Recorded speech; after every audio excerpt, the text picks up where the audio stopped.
नमस्कार विद्यार्थी मित्रांनो, स्वागत आहे तुमचे माझ्या यूट्यूब चॅनलवर। तर मित्रांनो, आज आपण टीईटी परीक्षेसाठी मराठी व्याकरणावरील महत्त्वाचे असे 50 प्रश्न पाहणार आहोत। तरी तुम्ही व्हिडिओ शेवटपर्यंत नक्की पहा। चला तर मग व्हिडिओला सुरुवात करू। प्रश्न क्रमांक 1, कोणत्या नामाला धर्मवाचक नाम असे म्हणतात? योग्य पर्याय आहे 3, तर भाववाचक नामालाच धर्मवाचक नाम असे म्हणतात।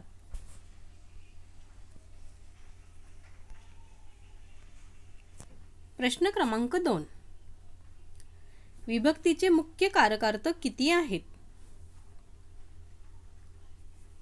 योग्य पर्याय आहे 2, तर विभक्तीचे मुख्य 6 कारकार्थ आहेत। तर ते करण, संप्रदान, अपादान, संबंध व अधिकरण हे कारकार्थ आहेत।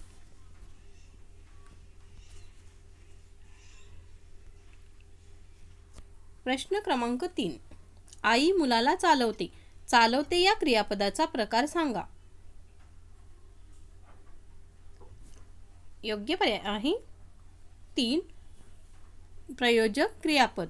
तर जेव्हा वाक्यात क्रियापदाने दाखवलेली क्रिया कर्त्याला करणे शक्य नसते, ती क्रिया दुसऱ्या कोणीतरी घडवून आणलेली असते, त्यास प्रयोजक क्रियापद असे म्हणतात। तर येथे या वाक्यात आई मुलाला चालवते या तर मुलाला चालता येत नाही, तर त्याची आई त्याला चालवते।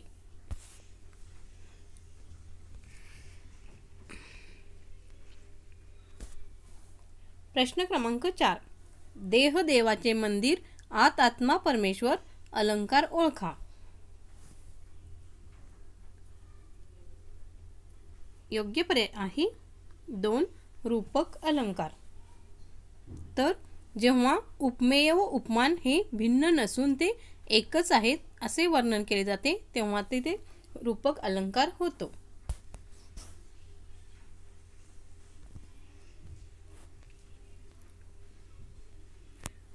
प्रश्न क्रमांक 5, मरावे परी कीर्तिरूपी उरावे या वाक्यातील न्यूनत्व बोधक उभयान्वयी अव्यय ओळखा। योग्य पर्याय आहे 2, परी। तर परी हे या वाक्यातील न्यूनत्वबोधक उभयान्वयी अव्यय आहे। तर जी उभयान्वयी अव्यये पहिल्या वाक्यातील काही उणीव, कमीपणा किंवा दोष असल्याचे दाखवतात, त्यास न्यूनत्वबोधक उभयान्वयी अव्यय असे म्हणतात।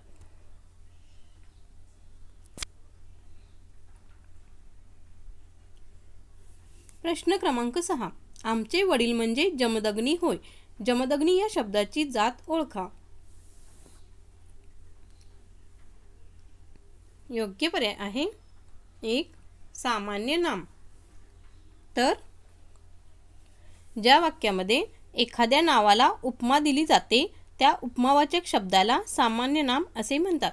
तर या वाक्यात वडिलांना जमदग्नीची उपमा दिलेली आहे, त्यामुळे हे वाक्य सामान्य नामाचे आहे।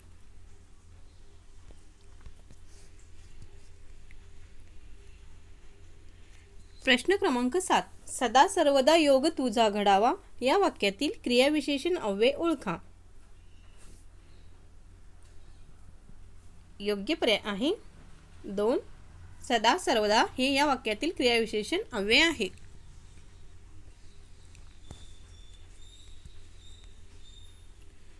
प्रश्न क्रमांक 8, खालीलपैकी भावे प्रयोगाचे वाक्य ओळखा।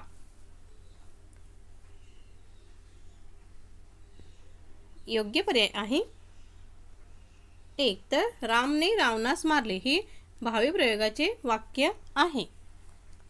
तर वाक्यातील कर्ता कर्म यानुसार क्रियापदाचे रूप बदलत नाही, त्यास भावे प्रयोग असे म्हणतात। तर या वाक्यात कर्त्याला व कर्माला प्रत्यय असतो। तर येथे रामने व रावणास या 2 शब्दांना प्रत्यय आहेत, त्यामुळे हे भावे प्रयोगाचे वाक्य आहे। प्रश्न क्रमांक 9, रक्तपुष्प ही प्रसिद्ध एकांकिका कोणी लिहिली आहे? योग्य पर्याय आहे 1, तर रक्तपुष्प ही प्रसिद्ध एकांकिका महेश एलकुंचवार यांनी लिहिली आहे।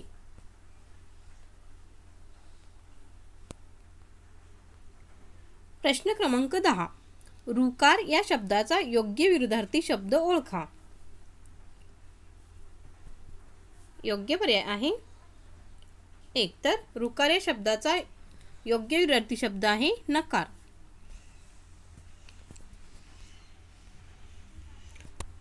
प्रश्न क्रमांक 11. पूर्णामाईची लेकरं ही कादंबरी कोणी लिहिली आहे? योग्य पर्याय आहे 4. तर पूर्णामाईची लेकरं ही कादंबरी गो. नि. दांडेकर यांनी लिहिली आहे.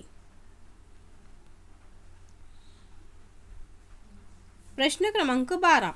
तेजोनिधी या शब्दाचा समानार्थी शब्द कोणता?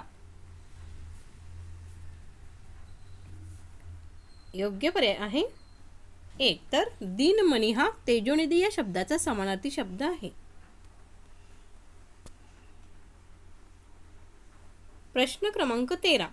मांजर झाडावर चढले या वाक्यातील अव्ययाचा प्रकार ओळखा.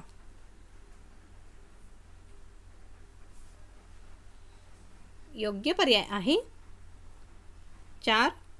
शब्दयोगी. तर शब्दयोगी अव्यय म्हणजेच शब्दयोगी अव्ययामध्ये वर, खाली, आधी, नंतर, पूर्वी हे शब्द वापरले जातात.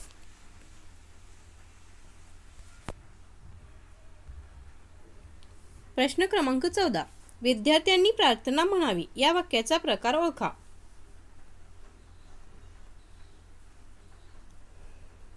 योग्य पर्याय आहे 3. विद्यार्थी. तर विद्यार्थी वाक्य कसे ओळखावे? जेव्हा वाक्यातील क्रियापदाच्या रूपावरून कर्तव्य, शक्यता, योग्यता, इच्छा व विनंती याचा बोध होतो त्यास विद्यार्थी क्रियापद म्हणतात. तसेच जेव्हा वाक्यातील क्रियापदाला वे, वा, वी हे प्रत्यय लागतात तेव्हा ते वाक्य विद्यार्थी क्रियापदाचे असते.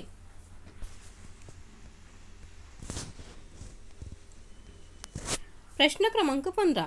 ज्ञानपीठ पुरस्कार खालीलपैकी कोणास मिळालेला नाही?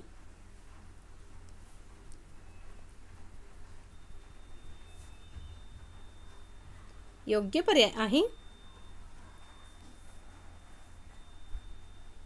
3. तर मंगेश पाडगावकर यांना ज्ञानपीठ पुरस्कार मिळालेला नाही. तर विवा शिरवाडकर यांना नटसम्राट या कादंबरीसाठी मिळाला आहे. वि. स. खांडेकर यांना ययाती या कादंबरीसाठी ज्ञानपीठ पुरस्कार मिळाला आहे. तर विंदा करंदीकर यांना अष्टदर्शने या काव्यसंग्रहासाठी ज्ञानपीठ पुरस्कार मिळालेला आहे. फक्त मंगेश पाडगावकर यांना ज्ञानपीठ पुरस्कार मिळालेला नाही. प्रश्न क्रमांक 16. ययाती या पुस्तकाचे लेखक कोण? योग्य पर्याय आहे 1. तर वि. स. खांडेकर हे ययाती या पुस्तकाचे लेखक आहेत. प्रश्न क्रमांक 17. लढण्याची इच्छा असणारा असा कोण? योग्य पर्याय आहे 3. तर लढण्याची इच्छा असणाराच म्हणजेच युयुत्सु. प्रश्न क्रमांक 18. हरिश्चंद्राख्यान या आख्यानाची रचना कोणी केली? योग्य पर्याय आहे 3. तर संत जनाबाई यांनी हरिश्चंद्राख्यान या आख्यानाची रचना केली. प्रश्न क्रमांक 19. डॅश डॅश हा शब्द पत्नी या शब्दाचा समानार्थी नाही. योग्य पर्याय आहे 3. तर दुहिता हा शब्द पत्नी या शब्दाचा समानार्थी शब्द नाही. प्रश्न क्रमांक 20. गावाहून या शब्दाची विभक्ती ओळखा. योग्य पर्याय आहे 3. तर गावाहून या शब्दाची विभक्ती आहे पंचमी.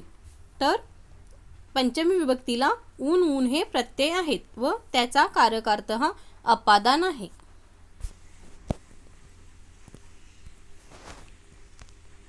प्रश्न क्रमांक 21. ओनामा या शब्दासाठी खालीलपैकी पर्यायी शब्द कोणता? योग्य पर्याय आहे 3. तर प्रारंभ हा ओनामा या शब्दासाठी योग्य पर्यायी शब्द आहे. प्रश्न क्रमांक 22. पांढरा परिस या अलंकारिक शब्दाचा अर्थ लिहा. योग्य पर्याय आहे 2. तर लबाड हा पांढरा परिसे अलंकारिक शब्दाचा अर्थ आहे. प्रश्न क्रमांक 23. भुवय्य शब्दाचा योग्य समानार्थी पर्याय निवडा. योग्य पर्याय आहे 3. तर भूकुटी हा भुवय्य शब्दाचा योग्य समानार्थी शब्द आहे. प्रश्न क्रमांक 24. दिलेल्या वाक्यातील प्रयोगाचा प्रकार ओळखा. तिचे गाणे गाऊन झाले. योग्य पर्याय आहे 1. समापन कर्मणी. तर ज्या कर्मणी प्रयोगात क्रियापदाला ऊन हून हे प्रत्यय लागलेले असतात ते वाक्य समापन कर्मणी प्रयोगाचे असते.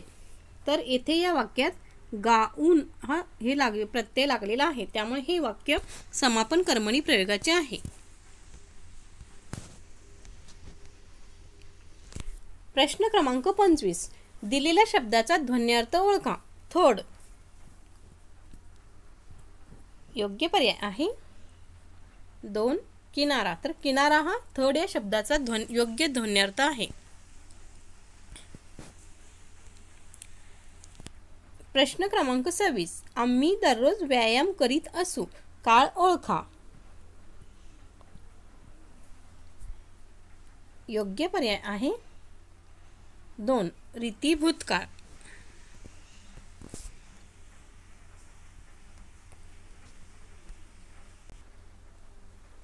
प्रश्न क्रमांक 27. गणपतराव बेलवलकर हे कोणत्या नाटकाचे नायक आहेत.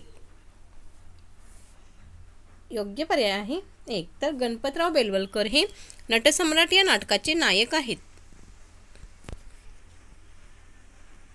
प्रश्न क्रमांक 28. जरी आंधळी मी तुला पाहते. अलंकार ओळखा.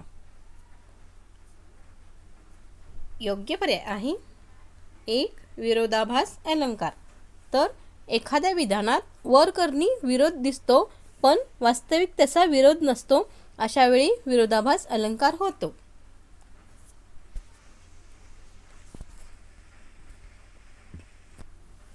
प्रश्न क्रमांक 29. त्राटिका या शब्दाचा समानार्थी शब्द ओळखा. योग्य पर्याय आहे 3. तर त्राटिका या शब्दाचा समानार्थी शब्द आहे कजाग बायको. प्रश्न क्रमांक 30. पानोपानी अमृत शिंपीत उषा हसते. काव्यरस ओळखा. योग्य पर्याय आहे 2. तर यामध्ये शांतरस आहे. प्रश्न क्रमांक 31. करेचे पाणी हे आत्मचरित्र कोणाचे आहे.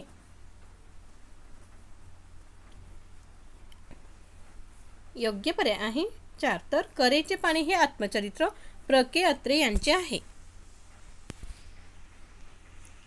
प्रश्न क्रमांक 32. द्रविडी प्राणायाम म्हणजे काय. योग्य पर्याय आहे 1. तर द्रविडी प्राणायाम म्हणजे साध्या सरळ बाबीसाठी गुंतागुंतीचे प्रयत्न करणे असा आहे. प्रश्न क्रमांक 33. आई वडिलांचा आदर करावा या वाक्याचा प्रकार कोणता.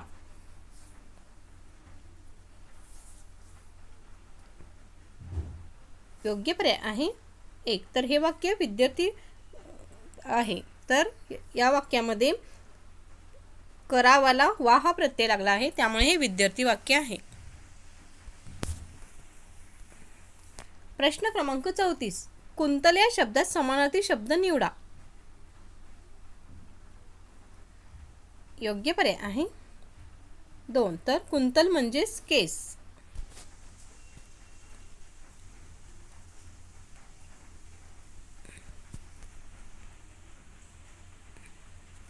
प्रश्न क्रमांक 35. पुढील वाक्यातील अधोरेखित शब्दाची जात ओळखा. जो मुलगा अभ्यास करील तो पास होईल.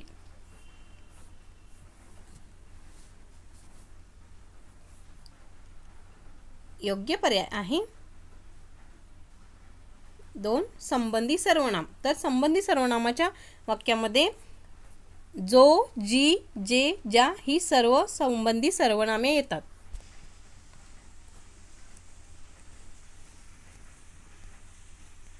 प्रश्न क्रमांक 36. समानार्थी शब्दाचा पर्याय ओळखा. तडाग. योग्य पर्याय आहे 2. तर तलाव हा तडागला समानार्थी शब्द आहे. प्रश्न क्रमांक 37. 75 वर्षे पूर्ण झाल्यावर साजरा करावयाच्या उत्सवासाठी खालीलपैकी कोणता शब्द वापरतात? योग्य पर्याय आहे 3. अमृत महोत्सव. तर हीरक महोत्सव म्हणजेच 60 वर्षे, सुवर्ण महोत्सव 50 वर्षे, अमृत महोत्सव 75 वर्षे व रौप्य महोत्सव म्हणजेच 25 वर्षे, त्यालाच आपण सिल्वर जुबली असे म्हणतो.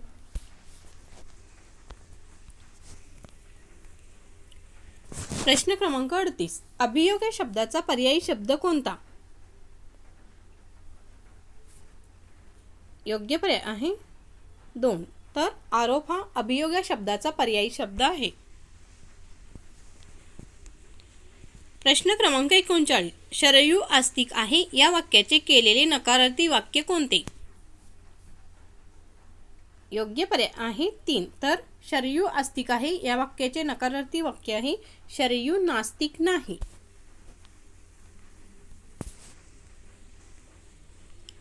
प्रश्न क्रमांक 40. भीमा दुथडी भरून वाहू लागली या वाक्यातील अधोरेखित शब्दाची विभक्ती ओळखा.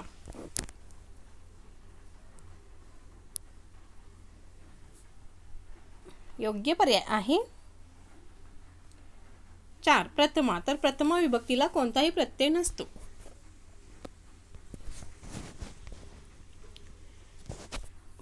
प्रश्न क्रमांक 41. सदा सर्वदा योग तुझा घडावा या काव्यपंक्तीतील अधोरेखित शब्दाचा क्रियाविशेषण प्रकार ओळखा. तर येथे सदा सर्वदाला अधोरेखित हा शब्द आहे. योग्य पर्याय आहे 2. कालवाचक.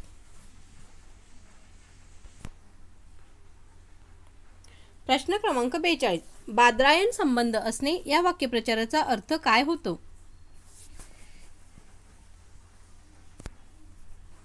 योग्य पर्याय आहे 2. तर बादरायण संबंध असणे याचाच अर्थ ओढून ताडून संबंध लावणे.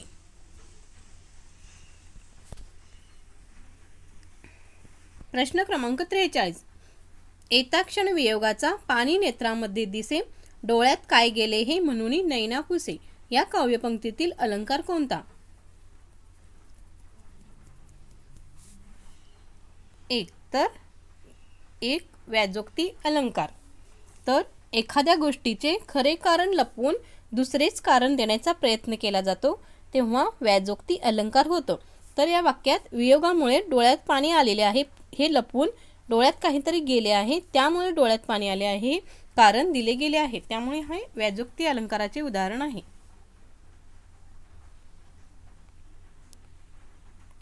प्रश्न क्रमांक 44. खालीलपैकी चुकीची जोडी ओळखा.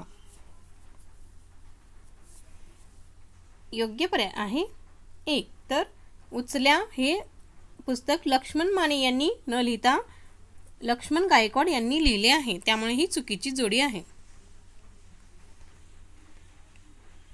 प्रश्न क्रमांक 45.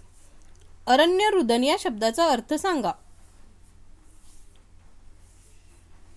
योग्य पर्याय आहे 1. तर अरण्य रुदन या शब्दाचा योग्य अर्थ आहे निष्फळ प्रयत्न.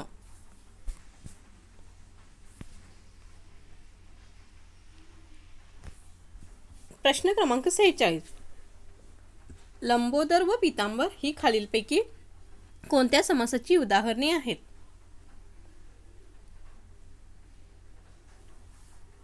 योग्य पर्याय आहे 3. तर लंबोदर व पीतांबर ही द्वंद्व समासाची उदाहरणे आहेत. तर द्वंद्व समासामध्ये दोन्ही पदे ही अर्थदृष्ट्या महत्त्वाची असतात. तर द्वंद्व समासामध्ये आणि व ही द्वंद्व समासाची उदाहरणे आहेत.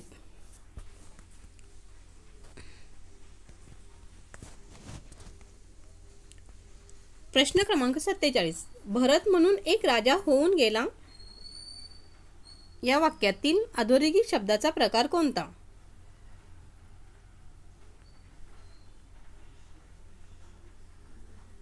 योग्य पर्याय आहे 2. तर हे स्वरूपबोधक उभयान्वयी अव्यय आहे. तर प्रधान वाक्याचे स्वरूप किंवा खुलासा गौण वाक्याने करतात तेव्हा ते स्वरूपबोधक उभयान्वयी अव्ययाचे वाक्य असते.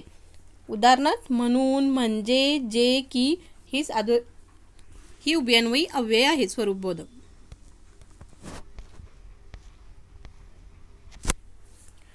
प्रश्न क्रमांक 48. पेटती ज्योत यातील अधोरेखित पेटती या शब्दाचा प्रकार ओळखा.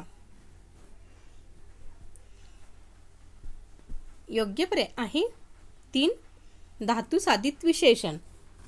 तर धातूपासून बनलेल्या म्हणजेच क्रियादर्शक शब्दापासून बनलेल्या विशेषणास धातुसाधित विशेषण असे म्हणतात. या वाक्यात पेटती हे विशेषण पेट या धातूपासून बनले आहे.